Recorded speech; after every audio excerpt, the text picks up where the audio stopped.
In today's complex economy, there's a lot going on, especially with tariff challenges from the U.S. and China. So how can our governments and businesses keep the economy strong? Well, joining us to chat about that is Trevor Lewington, who is just wrapping up a 10-year stint as the CEO of Economic Development Lethbridge and is now transitioning to become the very first Director of Growth and Engagement for the County of Lethbridge. He joins me now in studio. Trevor, great to have you. Welcome. Yeah, thank you so much for having me. Appreciate it.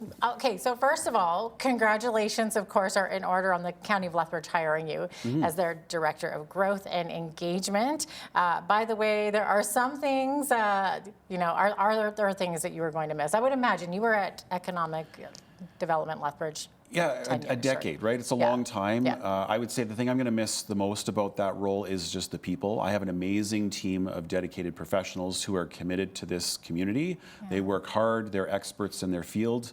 We've had amazing board members, so our directors are community and business leaders who volunteer their time to give direction and help set the strategy. So I will miss most of those interactions with all those amazing, beautiful human beings. But the good news is I'm not going very far. Yeah.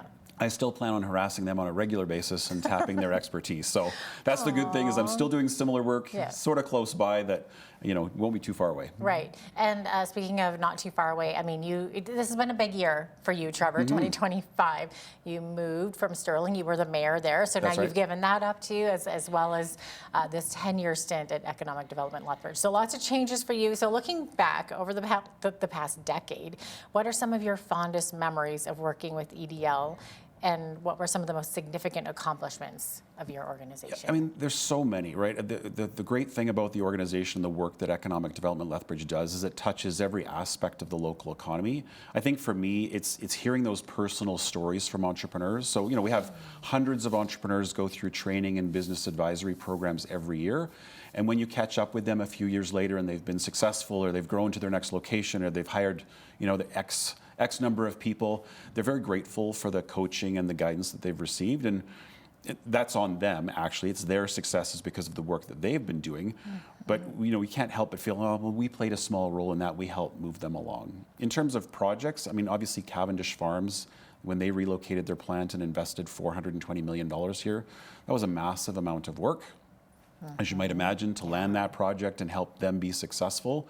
But that's going to have an impact on growers and the thousands of acres of incremental potatoes required for many generations to come. So again, you can sort of take pride in we had some small role in the success of that and the broader impacts it has on the community. So that's the great thing about the work, is it touches so many things, and it'll be there forever. So that's incredible. Tell us about your new role now with the county. Yeah, so Lethbridge County created this role. It's the first time it's been in place, a Director of Growth and Engagement. So part of that, of course, is economic development, working with existing business to help them grow, trying to attract new investment to the county. But it's also bigger than that. It's trying to build community. So most people are aware about Lethbridge County. It has about 10,000 residents itself. But then, of course, they've got growing urban areas like a Coaldale and a Barrons and a Nobleford and a Colehurst inside. So part of the role will be to work closely with those communities and try and ensure we're all moving in roughly the same direction. Each of those communities has their own priorities, but how can we work better together and fit that all together? So how do we grow the whole region? How do we, as you led off tonight, how do we address tariffs and all those economic shocks that come up? Whether it's COVID, there's always something to talk about. Oh, yeah. So part of my role is to make sure we're more resilient as an overall community.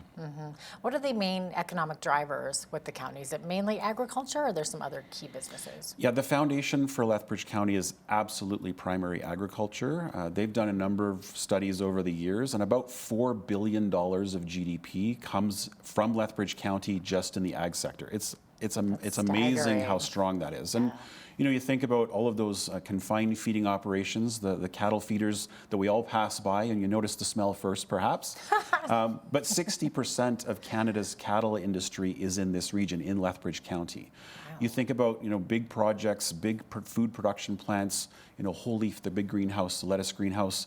They're supplying a significant amount of leafy greens to Wendy's as one of their big customers. That all comes from the Lethbridge County region and from the production that happens here. So yeah, agriculture is absolutely the foundation, but we're now seeing more value-added food production, processing. You think about companies like Little Gem Winery, it's become a bit of a tourist destination. You think about Haskap Berries and the work that happens in, it's an entirely new business. There's lots of other opportunities in the county, and even renewables, right? Wind and solar. I have a colleague that's fond of saying Southern Alberta is the Saudi Arabia of renewables because the most solar and wind potential exists in Southern Alberta. So again, how do we capitalize on that? That's good linear taxation for the municipality, but also good revenue for the landowners that get paid out when they provide those leases. So lots of opportunities. Yeah, and lots of things that you don't normally think about, like you were saying, the lettuce in your burger at Wendy's. Would never really think about where that comes from. Lethbridge County. That's incredible. Are there any new business developments underway at present, or any new housing developments for that matter? Yeah, I mean, the most obvious one I think in Lethbridge County is the McCain's expansion, right? So the McCain Foods is doubling the size of their Lethbridge plant. They're adding about $600 million in capital, doubling the number of potatoes they'll require. That plant in Lethbridge County obviously is a big driver for growers in the region. They're adding employees. That's a very significant current project. There are, of course, lots of other things in the pipeline. There's several $1 billion worth of potential projects, and part of my job is to go bring them here and help them be successful. So, yeah, more to come there as we get into it. What would you say to potential investors looking to the county?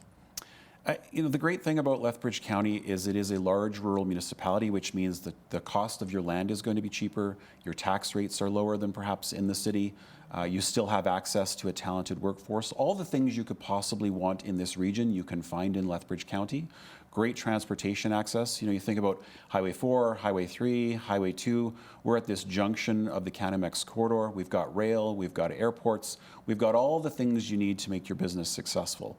And so you're also then part of the Alberta advantage. Alberta is still one of the lowest tax jurisdictions. You still have great infrastructure. Any business that's looking at Alberta absolutely needs to look at Lethbridge County, and I mean, part of my role will be to help educate them on all of the advantages and help make sure they're successful. Yeah, they seem like some good reasons to start a business in the county. Would the county have anything to do with, I know with interviewing all of our council candidates, of course we talked about the potential of the third bridge, which is city, but if there's a ring road or anything, alternative to that, would the county be involved in that, or is it mostly the province? Yeah, I mean, I think long term there needs to be a discussion about what does that shared infrastructure look like. To your point, at some point Lethbridge is going to grow big enough where a ring road makes some sense, and that ring road is likely going to be at least partially in the county. Lethbridge County is, a strong regional partner where you need to be at the table for those discussions. I think it's probably a few years down the road, just based on how long it's taken to get a third bridge so far. But yeah, I think the county and the city will be working together on that kind of infrastructure and finding a path forward. It makes sense to me that a third bridge actually lands closer to where the airport is located, so that you can access the South Commercial District, and then it becomes more of interest to the province because now it's connecting two municipalities together. So I think there's things to be explored there. Yeah, 100%. How big of a deal are red tape regulatory burdens to potential investors? I mean, any economic developer worth their salt will tell you that red tape is a key concern. I think it's important to remember that red tape's not necessarily a bad thing. I don't know about you, but I like having clean, healthy water to drink. I like making sure the building I'm in is not going to be a health hazard. So red tape, sometimes, we think of all regulation as being bad, but there's actually some regulations I'm a big fan of to keep us all safe, right? At the same time, anything we can do to make life simpler for business is important. Lethbridge County has a very progressive administrative team. They've been very focused on being flexible. So yes, you have to have a land use bylaw. Yes, you have to have development requirements. But they're very focused on working directly with business to facilitate, how might we? As opposed to saying no first, how might we accommodate you? What might we be able to accomplish together? And I think that's a very different approach to red tape and regulation. And at the same time, part of it is also making it as simple and easy and predictable as possible. Businesses like to know that the requirement they read yesterday is the requirement tomorrow, and there's going to be no dramatic surprise to their budget forecast. So, yeah. You mentioned it a minute ago there, the airport. So any thoughts on the hopes of seeing Lethbridge Airport expand? Well, I mean, the Lethbridge Airport is complex. I think everyone's familiar with the fact that Air Canada withdrew from the market. Around COVID, Air Canada withdrew from 23 mid-sized communities across the country, and they've not gone back to them. So that's an airline decision. Ultimately, airlines themselves have a business model, and that's what determines the number of flights. Connectivity out of Lethbridge, I think people are familiar with the one WestJet flight in and out a day, which is problematic sometimes for connections, but at least the reliability has improved. Airports generally make money from land development, and so there are several hundred acres around the airport facility itself that could be developed. There's things like cargo and freight that can be explored. There's no simple answers, there's no quick answers for the airport, but it is an important asset to the region. It is actually located in Lethbridge County, even though it's owned and operated by the city. So again, there's opportunities for joint development, for future collaboration as we move forward, I think. Yeah, how important would that be to boosting the economy? Yeah, regional airports play an important role. If you think about, we rely on 24-hour couriers, for example. That's often driven by air. The airport itself also provides services to forestry, fire protection aircraft fly in and out, military aircraft fly in and out, private aircraft. There's a lot of private aircraft that come and go. So having access to a regional airport is important for a community. We're fortunate in that between federal, provincial, and municipal investment, we've seen a refurbished airport terminal building. It has been improved to accommodate larger aircraft. There's been investments in runway infrastructure, in lighting systems. All of those things make sure the airport is positioned for future growth. I just think we are going to have to be patient and have perhaps some lower expectations in the short term. Airports are a very tough business, and there's lots of work that needs to happen there. Yeah, challenging for sure.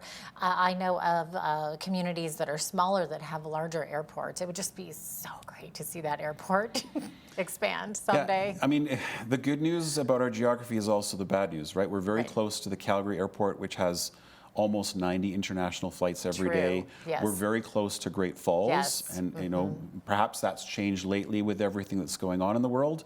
But the proximity to two major international airports means there's a lot of leakage of passengers to those two facilities. So Exactly. again, we need to work with the airlines, we need to work with businesses at the airport property, find ways to make it better, more attractive, and find ways to grow it. Yeah.